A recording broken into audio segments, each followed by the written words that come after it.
Alors, Guillaume, bonjour. Bonjour. Tu es auteur, compositeur, interprète et tu vas chanter durant la soirée H2O, le festival présenté par Agnico Eagle, je ne veux pas dire de niaiserie, vendredi le 15 juillet pour la soirée Amos Toyota. Qu'est-ce que ça te fait de jouer sur scène dans ta région? En fait, c'est tellement une belle opportunité, premièrement, que le festival H2O nous permette de jouer là. C'est toujours super enrichissant, je pense, de jouer en région parce que, premièrement, c'est complètement différent quand on sait qu'on va jouer devant des amis. Donc, je pense que ça, c'est quelque chose qui vient nous donner un petit plus encore. Là, on sait que quand on va embarquer sur la scène, il y a des gens qui vont être devant puis qu'on va reconnaître, puis reconnaître des visages quand on fait un spectacle de cette envergure-là. C'est toujours quelque chose qui est super, super le fun. Donc, je pense que c'est aussi la fierté de pouvoir jouer en région, la chance qu'on a de jouer en région aussi, surtout de jouer avant les beaux et les gros bands qui vont être là cette soirée-là aussi. Ça fait que je pense que c'est tout ça qui fait que jouer dans notre région, ça nous donne un petit plus, là. Est-ce que tu te sens proche de ta région? Parce que là, tu es né à Rouyn-Noranda. Je ne sais pas si tu as vécu toute ta vie en région. Oui, en fait, je suis né à Rouyn-Noranda, j'ai grandi là et j'habite encore là. Les gars, tous les musiciens qui vont m'accompagner sur la scène, c'est des gars aussi de la région, mais d'un peu partout. Le guitariste qui est avec moi, Mario Junior Fortin, vient d'Amos, justement. Sinon, les autres gars viennent de Rouen et ou de Val-d'Or. Donc, on représente un petit peu toute la région. Et je pense que c'est un lien qu'on a qui est fort en région, le fait de rester en région et le fait de savoir qu'on peut faire de la musique en région, qu'on est reconnu et que les festivals, entre autres, là, veulent nous donner ces chances-là. Bien, je pense que ça veut dire beaucoup aussi. Ça m'amène à te poser la question, est-ce que toi, tu fais de la musique juste à temps perdu ou tu as l'intention vraiment de poursuivre là-dedans? J'ai cru voir que sur Internet que tu étais aussi enseignante de français. Oui, en fait, de formation, je suis enseignant de français. J'ai terminé mon baccalauréat l'année dernière, donc en 2021. Mais la musique, en fait, c'est ma job à temps plein.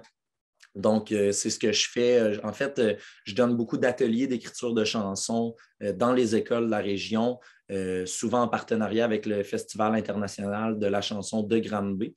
Et c'est sûr que, ultimement, le but, c'est de vivre de ça. Et c'est bien parti. Et justement, aujourd'hui même, vendredi 29 avril, je sors le premier extrait de mon premier album solo. Donc, le début d'une belle aventure musicale.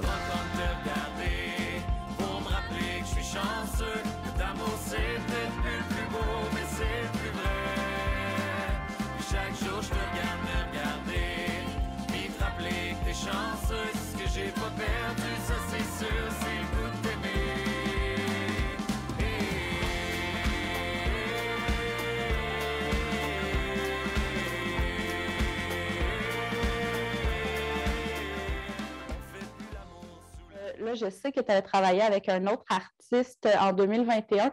Je ne veux pas mal prononcer son nom. Je ne sais pas si c'est Sean, Shawnee. Exact. Ben, en fait, Shawnee Jacques Godard, de son nom de scène, Sean. Alors, tu as tout bien dit. Oui, en fait, Shawnee, qui est sur mon projet solo, en fait, c'est le drummer du band. Donc, moi et Shawnee, on est comme ça, là, on est très, très, très souvent en collaboration, autant pour ses chansons à lui que les miennes. Shawnee va aussi sortir un album durant l'année 2022 sur lequel j'apparais beaucoup. Et c'est lui qui a fait toutes les percussions sur mon album à moi. Donc, c'est beaucoup de donnant-donnant. On fait beaucoup les projets ensemble l'un l'autre.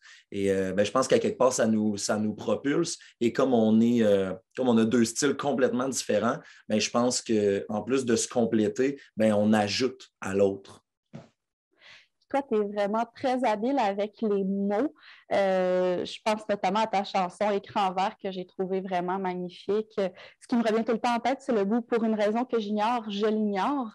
Tu joues avec les mots. D'où te vient cet amour-là pour la langue française? Ça vient de loin, cet amour-là, parce que, en fait, quand j'étais adolescent, moi et mes amis, on écoutait beaucoup de rap. Je pense que vraiment, là, les mots, l'amour des mots me vient du rap.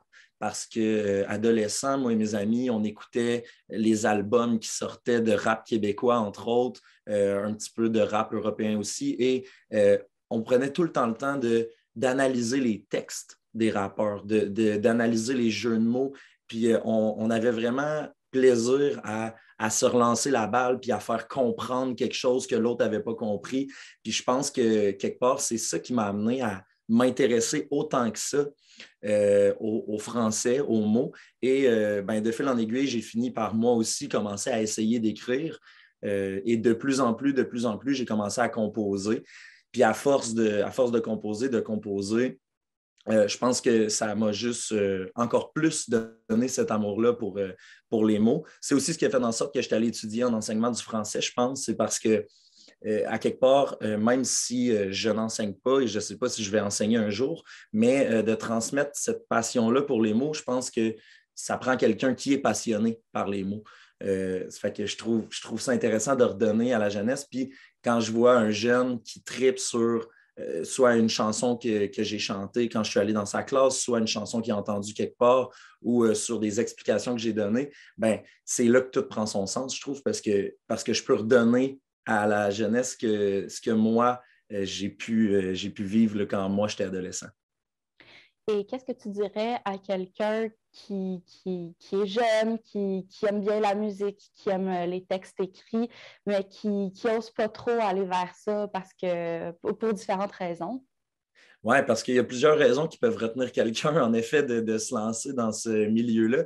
Bien, je pense que je dirais, lance-toi, ben, premièrement, il est jamais trop tôt, dans le sens où plus tu es jeune, plus tu commences jeune, plus tu peux aller loin, plus tu peux te faire de contact. Je pense que l'important, c'est d'y croire et d'aimer ça parce qu'au final, c'est en aimant ce que je fais à tous les jours qui fait que je peux rencontrer des nouvelles personnes, je peux faire en sorte que ma musique se propage un peu partout parce que j'ai du fun à la faire, ma musique, j'ai du fun à la partager. Je sens que la réponse est bonne aussi. Ça fait que je pense que c'est en partageant puis en recevant aussi, en parlant à d'autres gens, en écrivant à d'autres artistes puis en échangeant avec eux qu'on est capable de grimper.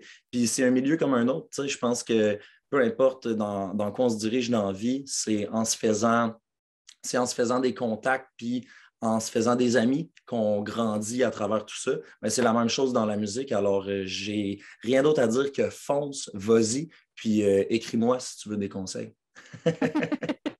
Très bien. J'ai aussi vu que la relation avec les autres ressort dans tes textes. Par exemple, dans Et bonhomme, tu t'adresses à un petit garçon. Dans Audrey, tu t'adresses à une fille. Est-ce que c'est des personnes qui existent vraiment ou tu les as totalement imaginées?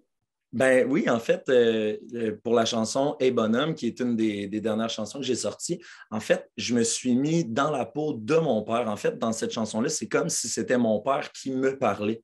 Bon, dans Audrey, oui, en fait, j'aime souvent partir d'histoires vécues et après ça, les tortiller un peu là, pour donner, disons, un sens plus clair à la chanson. Là. Tu sais, je pars d'une histoire, puis après ça, je me dis, bon, elle s'en va où cette histoire-là?